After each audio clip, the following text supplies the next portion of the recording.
Hola, mi nombre es Cristian Cañive, soy curador y diseñador museográfico de la exposición Goles y Pasiones 11 décadas de fútbol en México en el Museo del Objeto Modo, que está ubicado en la colonia Roma, en la calle de Colima, número 145.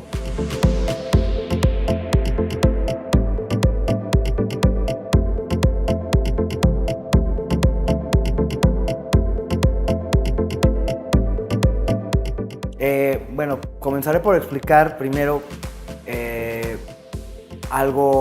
una introducción sobre esta exposición. El museo, bueno, pues es un museo que lleva en funciones ya algunos años y bueno, se caracteriza por tener una gran colección de objetos de todo tipo que hablan sobre todo, bueno, de cuestiones relacionadas con la vida cotidiana, en especial en México, ¿no? Entonces podemos remontarnos a algunas exposiciones que han tenido aquí en otras épocas. Hubo alguna de lucha libre, otra sobre rock mexicano, otra sobre las bebidas mexicanas, sobre la cocina en México. En fin, ha habido una gran cantidad de exposiciones aquí que hablan de la manera en cómo los mexicanos nos relacionamos con los objetos y cómo los objetos hablan sobre la historia, ¿no? En particular de un tema. Entonces, en este caso, le tocó al fútbol, ¿no? El museo quería hacer una exposición sobre fútbol y ahí es en donde entramos nosotros, mi hermano Manuel, que no está presente aquí, y yo, para colaborar como curadores de la exposición. ¿Qué es un curador? Bueno, un curador es la persona que se encarga de darle, digamos, un rumbo a la exposición. Puede que el museo o la instancia que tenga la iniciativa de hacer una exposición plantee un tema muy en general, en este caso fútbol, pero bueno, el curador es el que le da, aterriza las cosas, ¿no? El que va en búsqueda de las piezas, de los objetos, de todo lo que vaya a representar ese tema y la manera en cómo organizarlas y disponerlas para que se pueda entender, para que haya una narrativa y un entendimiento de ese tema, ¿no? En este caso, pues nosotros decidimos proponer el tema de la historia del fútbol mexicano. O sea, se puede hablar de la historia de México a partir de lo que el fútbol ofrece, ¿no? Entonces, eso es lo que nosotros quisimos hacer en esta exposición. Y bueno, para comenzar, nos ubicamos en la sala introductoria. A esta sala la titulamos La Alineación. Quien sepa de fútbol, bueno, pues sabrá que la alineación es básicamente la lista de jugadores que conforman un equipo, ¿no? Y que van a disputar un partido. Así que, bueno, los elementos que están en esta alineación son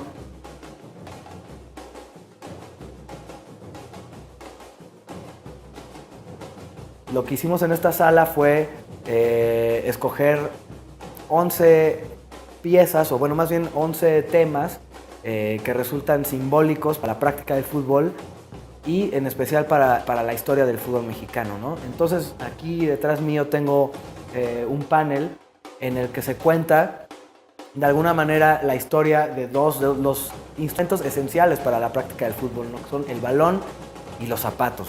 Aquí tenemos lo básico, ¿no? Los balones, y lo que hacemos aquí pues es una narrativa de más o menos cómo ha evolucionado el balón desde que se introdujeron los primeros modelos a México. Tenemos un balón, por ejemplo, que es de finales del siglo XIX, comienzos del siglo XX, que más bien se asemeja a una pera de boxeo, ¿no? Entonces, bueno, aquellos balones pues resultaban muy incómodos para su uso, ¿no? Eran balones pesados, eran balones duros, que eran imperfectos, no eran no tenían como la misma estabilidad de los que conocemos actualmente, ¿no? Y de la misma manera con los zapatos. O sea, tenemos modelos de zapatos muy antiguos que son prácticamente de las primeras décadas del siglo XX hasta llegar a modelos actuales que son completamente revolucionarios. Hay que tomar en cuenta en qué condiciones se practicaba el fútbol con estas herramientas. Unos zapatos que eran también de piel, que tenían un casquillo metálico, que tenían una suela con unos tachones de madera. Entonces, bueno, aquí en esta sala, si gustan, podemos continuar como para ver el resto de las cosas que ejemplifican estas 11 entidades, ¿no? Esenciales. Y estamos aquí frente a otro elemento fundamental, que es la cancha. Ahora, estos elementos esenciales de los que vamos a hablar están representados también por figuras icónicas o las más importantes de su rubro en el fútbol mexicano. Entonces, en este caso, la cancha o el estadio más importante en el fútbol mexicano es, sin duda, el Estadio Azteca. El Estadio Azteca, bueno, fue inaugurado en mayo de 1966. Eso quiero decir que está cumpliendo 51 años de vida. En esta exposición nosotros pudimos reunir material, sobre todo que se relaciona con la obra o con el proyecto del Estadio Azteca. Entonces tenemos negativos, tenemos fotografías originales de la propia Fundación Ramírez Vázquez. Y bueno, aquí cabe señalar que para poder ilustrar todas estas cosas que ustedes van a ver dentro de esta exposición, pues fue una labor muy complicada, ¿no? Unir todas las piezas para la exposición representó un trabajo prácticamente de un año. Es prácticamente como armar un rompecabezas, ¿no? Porque no existe una colección que lo tenga todo, ¿no? Había que recurrir a diferentes instancias para poder tener todas las piezas que representaran en particular un tema. En el caso del Estadio Azteca, pues también, además de lo que ya comenté, tenemos una banca que la prestó el propio estadio, que es previa a la remodelación que se hizo recientemente. Y bueno, la relevancia del Estadio Azteca, pues el estadio más grande de México, el que tiene mayor capacidad, ha sido escenario de 2 finales de Copa del Mundo, de mundiales juveniles, sub-17, femenil, una gran cantidad de eventos deportivos, los Juegos Olímpicos del 68, conciertos, etcétera, ¿no? Sin duda se trata también de un escenario que simboliza la reunión o la concentración social, no únicamente de los capitalinos, sino se ha vuelto como un ícono de todo México para el mundo, ¿no? O sea, si uno va al exterior tratando como de exponer de qué se trata el fútbol mexicano, pues no podemos ignorar, ¿no?, la existencia del Estadio Azteca. Entonces, por eso es que está en esta exposición.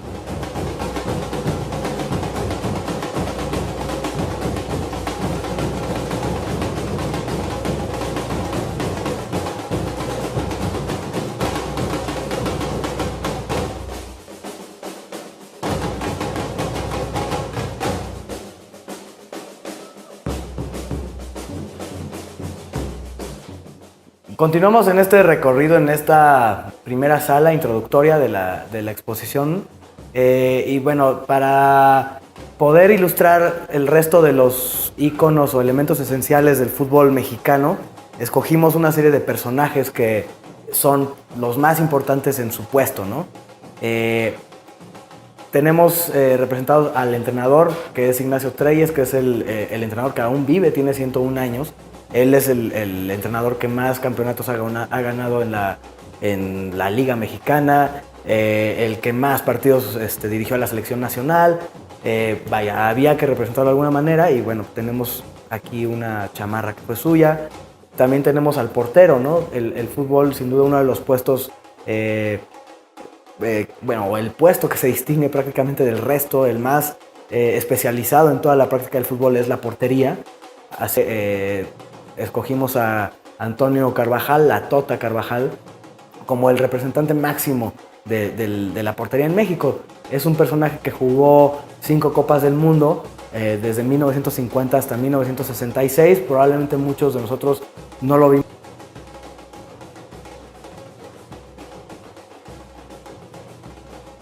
Por otro lado está Hugo Sánchez como la figura principal del fútbol mexicano hacia el mundo.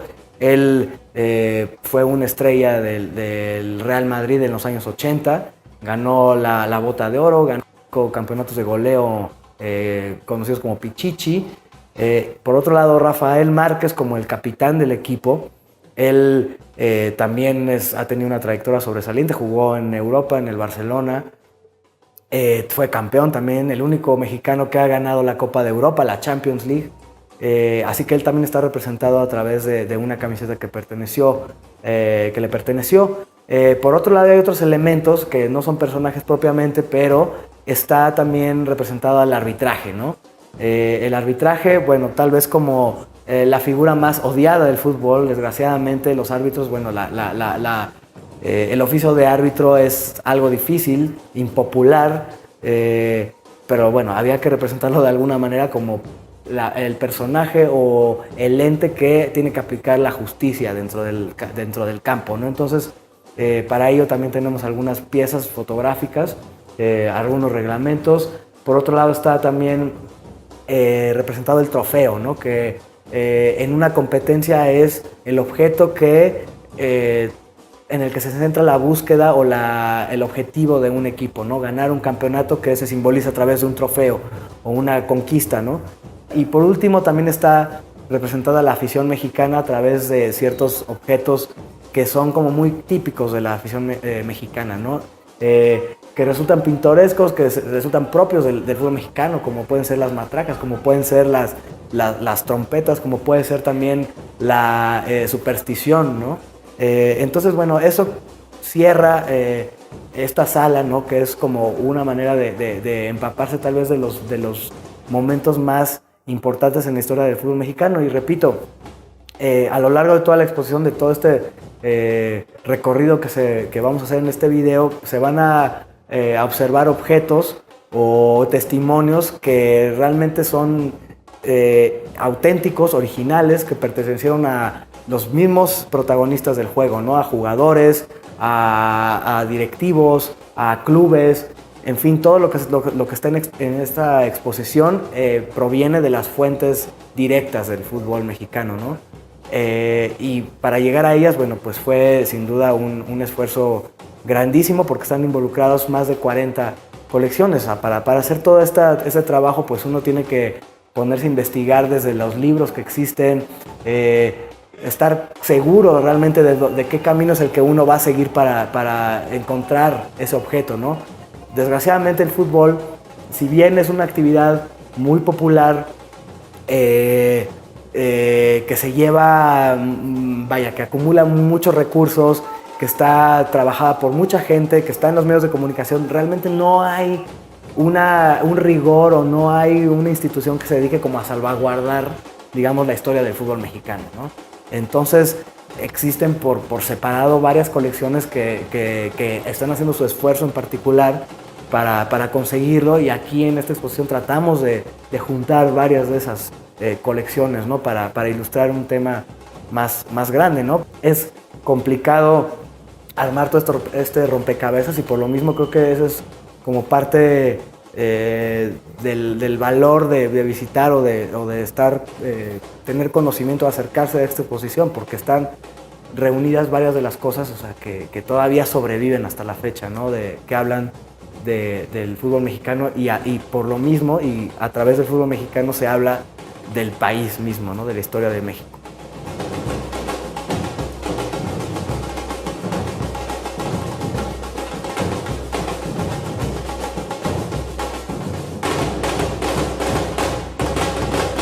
Nosotros en la propuesta que entregamos al museo quisimos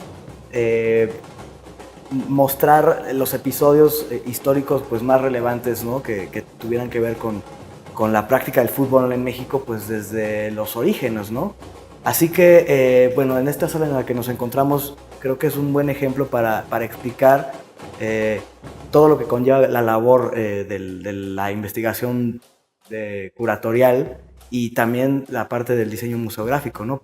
Gran parte de los equipos que existieron en aquella época pues no sobreviven hasta nuestras fechas, ¿no? Sin embargo, hay dos instituciones que las dos nacieron ya en la década de 1910, que son instituciones creadas por la colonia española, que son el Real Club España y el Club Asturiano de México.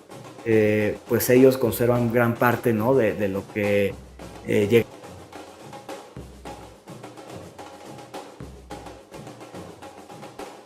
¿No? El España y el Asturias, dos equipos que ya no existen, que desaparecieron ambos en 1950, es decir, hace prácticamente 70 años, ¿no? Sin embargo, bueno, los clubes como instituciones deportivas y sociales todavía están vigentes en la Ciudad de México, y gran parte de la historia del fútbol mexicano pues la tienen ellos, ¿no? Entonces nosotros sabíamos que el Club España y el Club Asturias poseían los trofeos tal vez más emblemáticos de los que se puede hablar en el fútbol mexicano en la época, digamos, antigua, ¿no? Pues tienen un trofeo, que es el que tengo aquí a mi izquierda, que es el primero que se otorgó en la historia del fútbol organizado en México, en la región central, digamos, ¿no? O sea, la primera liga organizada, que era la Liga de Fútbol Amateur, de aquí de la región central de México, nació en 1902, y eran 6 equipos los que la componían. Estamos hablando de una pieza que tiene más de 100 años de historia y que simboliza pues el origen, ¿no? El origen de toda una época, ¿no? Y en lo que se iba a convertir después el fútbol aquí en nuestro país, ¿no? También el Club España poseía una copa muy importante, que es esta otra grande que tengo aquí también a mi izquierda, que es la Copa del Centenario. La Copa del Centenario fue un torneo que se organizó en el 1921 por iniciativa del presidente Álvaro Obregón en ese entonces, que lo que quería, bueno, pues era hacer una serie de festividades para conmemorar los 100 años de la consumación de la independencia en México, y organiza un torneo de fútbol que reuniera a todos los equipos o los equipos más importantes que había en el país. Entonces estamos hablando de que es la primera copa realmente nacional, ¿no?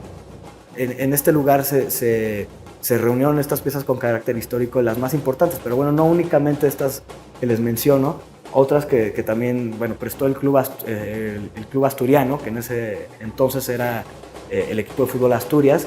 El más importante sin duda es otro trofeo que está de este lado, que es el primer trofeo que se entregó en la historia del fútbol profesional en México.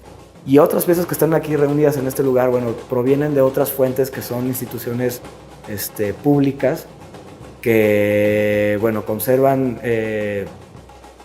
la memoria histórica de México, como la Fototeca Nacional, el Instituto Nacional de Antropología e Historia, que nos facilitó el archivo fotográfico que tienen, ¿no? El archivo Casasola. Hay sobre todo un libro en el que se basan, pues, los historiadores del fútbol, aunque por ahí hay una leyenda que dice que no cuenta toda la verdad, que es el Libro de Oro del Fútbol Mexicano de Juan Cid Mulet, en donde pues realmente es la guía para cualquier persona que quiera hacer investigación sobre fútbol mexicano, para poder armar estas piezas, ¿no? En este lugar pues sí está como concentrado todo el material que tiene más valor histórico, para el cual se requiere el mayor cuidado en la conservación. Incluso tenemos camisetas antiguas del América y del Necaxa que requieren cuidados especiales, ¿no? Por las fibras que se pueden ir deteriorando con los años, ¿no?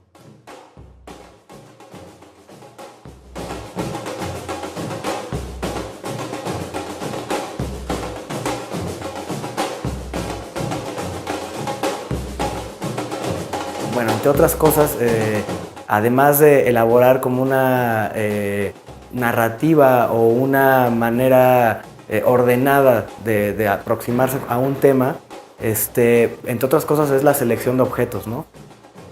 Cuando el curador selecciona los objetos después de esta investigación, que puede durar mucho tiempo dependiendo qué tan a profundidad uno quiera llegar, se elabora lo que se conoce como lista de obra. Esto es, bueno, pues una serie de hojas de cálculo en donde por columnas están indicadas las especificaciones de cada objeto que al curador le interesan exponer en la exposición.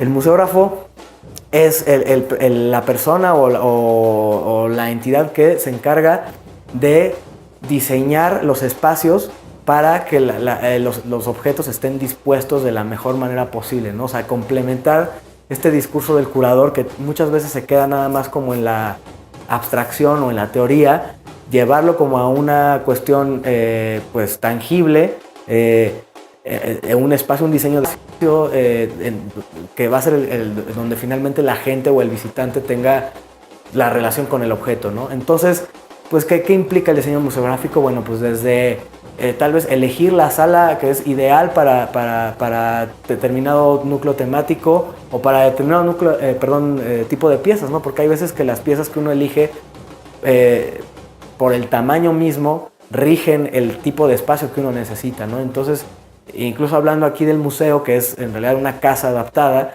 pues el propio espacio pues sí va determinando que uno decida en qué lugar colocar las cosas, ¿no? Sin embargo, pues uno trata de que la disposición de los objetos o de la la narrativa de la exposición sea un recorrido que tenga un sentido, que tenga una lógica, que tenga una cronología en el caso que lo amerite. Nosotros en esta exposición no necesariamente estamos haciendo un recorrido cronológico como tal, de que tengas que recorrer a fuerza una sala y luego salirte y luego otra.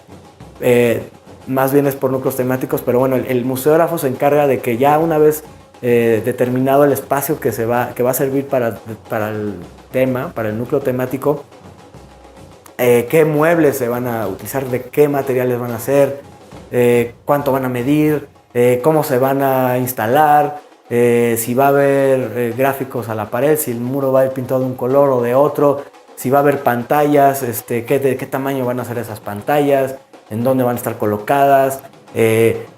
Vaya, un montón de cosas que son ya las que terminan por vestir y darle sentido físico a la exposición, ¿no? Entonces, en el caso particular de esta exposición, hay la mayoría de las salas, bueno, todas las salas tienen un concepto, un sentido.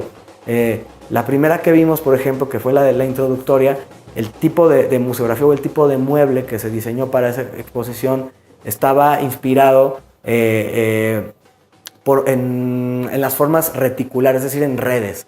¿Qué implica la forma de red? Pues muchas cosas, simboliza muchas cosas para el fútbol mismo, ¿no? La red de la portería, pero en nuestro caso, o sea, fue también una decisión porque el acercamiento que tuvimos al tema del fútbol en esta investigación fue a través de las revistas, sobre todo, ¿no? Y resulta que las revistas o el diseño de una revista se hace, para quien a lo mejor tenga como nociones o le interese el diseño gráfico, pues se hace a través de la reticulación de una página, de una red, digamos, del trazo de guías. Esa es la razón por la que de pronto uno puede ver aquí tantas cosas como cuadriculadas, ¿no? Además de que resulta práctico, ¿no?